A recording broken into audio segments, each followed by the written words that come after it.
অল্প বয়সে আমার শেষ করে ফেলবে। ঠিক আছে ঠিক আছে আমা একটা ঝামেলা পত্র পত্রিকা খুললে যেমনি দেয়ের ইন্দি খুন হয়তো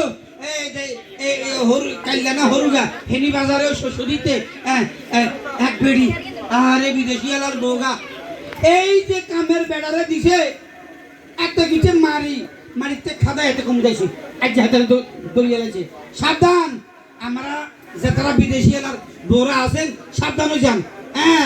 কিলে জানেননি অবসর হাইব আপনারা মারিব মারি যায় সন্ধ্যা অনেক একলো যাবে ঝামেলা রে কিন্তু আমার এরাতে কে লাগাইছে শোনা বাবু রে যাক আই আবার আর রে ইচ্ছা করি খরচ করে দিতাম না আর বাকিতে নষ্ট করলে করা দিই আই তো টিয়া রাখবো ইয়েন্দি এইটা কিন্তু আই কারণে খেতাম না। যাক কিন্তু কিসে সিলেছা ওই যে তুই শুরু করছ হাতটার মাঝখানে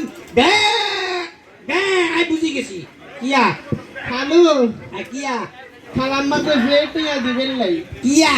হারবিক লাগবে না দেই যাচ্ছে না খালা তুই তো আমাকে খালাম মার ফিয়েছে গেছ তোরে রাখি আমি তুই আমার কামে সহযোগিতা আরে করবি না তুই খালাম মার ভক্ত অবলম্বন করিয়া খালাম মার লাগে থাকিয়া খালাম মা এক সালের দাম তুই এসব আরেক বেটা বুসিক দাম হয়ে গেছ বেটা কি সমস্যা ভিতরে কিয়ে বেটা ওই বাজার তুন হারবিক আনি বাথরুম দিবেন লাগছে আরে বাবা হারবিক কি আরে বেটা কি আরে বাথরুম দিবে কে দেখ না বাপ দাদা শ্বশুর গোষ্ঠী বেটা দুঢাঙ্গার মধ্যে কাটা খালার দুয়ারে কাম করে দিছি বেটা কাম কাটা এখন কইলা বাসে হুন তোর খালুরে কম আর বাড়িতে যে ইটি ডাইনটি ইন্দি লাগাতে বালু আছে এই যে বালু দুকারে লই ওই সিনে তুমি কদুরা খেয়াল লই যাই আর নাহলে নাইলে সংসার দিয়ে না করে ডলি পয়সা করে বলে যা করে ডাইতে ভাইতাম না বেটা হাইজা বিচার বেটা বাপরে বাপ কি কিপটে কেলে যাও রে তুই তে শোনা কিছু কাম না এনি দিন যাই কাটাবে কেন যাই খেলার মার মধ্যে বড় করে লাগা দিব দে হন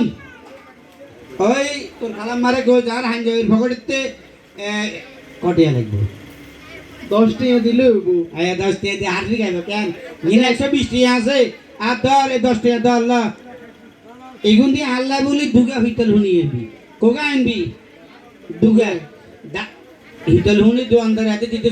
চাইতে না হাজার কবি আর খালুর লাই বলে ওই যে হচ্ছে নাম তো দুগা হুনি হাতে যদি হাতে যদি মাথা ভাঙ্গা হতে কোনো সমস্যা নাই আনবি তোর খালাম মারে কবি একটু খাট্টা বাইজন দি একটু তোরা হিয়াস বাইদি একটু জোর করে ফেলে জোর 10 টাকা দিয়ে যা দুগান লইব তো দুগা গন্ধ কুতুর লইব যা সম্পত্তির বেড়া টিয়া রুজি করতে পৃথিবীতে কত কষ্ট এটা আয় না বুঝি আবার কইছে যে নিয়ে বেশি অপচয় করব আল্লাহ কইছে যে নিয়ে বেশি অপচয় করব হে মিয়া হইলো যে কিয়া এই শতানের ভাই আইতাম না আচ্ছা আর হলা বড়ডাকারে বলাই দই এই যে বাবা মশি ও মশি কই মাশাআল্লাহ এই হুনো কাঞ্জারের চা আব্বা কে বুঝনি কি আব্বা দুঃস্বপ্ন দেখছি তুই ইন্দি বুঝবে কেন দুঃস্বপ্ন মানে একের খারাপ স্বপ্ন দেখছি আব্বা দেখছি যে আব্বা মরে গেছি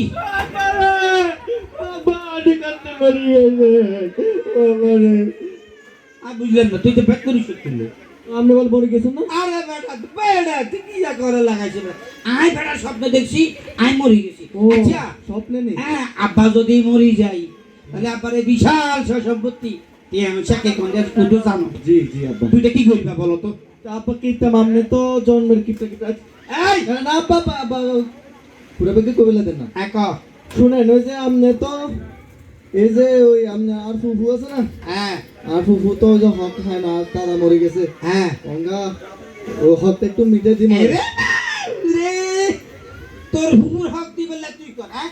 তোর ফুফুর হক তো না তোর দাদা তো আমনে আপনার বাপ মরে গেছে তো আপনার বাপ দিতে হবে না তো এটা দায়িত্ব না আপনার এটা আমার কোনো দায়িত্ব নাই এটা হাদিসে আছে আজ তো তোর হাদিস মাঝে হালা এটা তোর নোয়া না হুজুরা গেল নোয়া না হাদিস এটা আমরা বেটা অস করিয়ে আইছি বেটা আমরা বেটা নবী দেশ ঘুরিয়ে আইছি বেটা আমরা কম বুঝিনি বেটা আমি বেটা সাইড খরচ করছি 5 বার আমরা করছি এবার কোরবান হরে আমরা করতাম যাবো বেটা জি আপনি আপনার ফুফু শোন এটা আমার কোনো দোষ না দোষ হলো তোর দাদার আচ্ছা তোর দাদা যেন তোর দাদা আমাকে খুশি হয়ে দিয়েছে দিয়েছে। এই জন্য আমি এটা কোনো আচ্ছা দাদার দেন দাদার দোষ আমরা আর বোনজন হকানে যে আর বোন আমরা আর বোনের জামাই বন্ধু রয়েছে আপনার হক আছে না আপনি হক আছে দিচ্ছেন না হক আছে করছেন এই যে হিসাব না হিসাব তোমার করে বোনের বাকি হুনা হুনা বেশি বুঝিয়ে না এত নোয়া আমি বলছি না রে বাবা আমার কাছে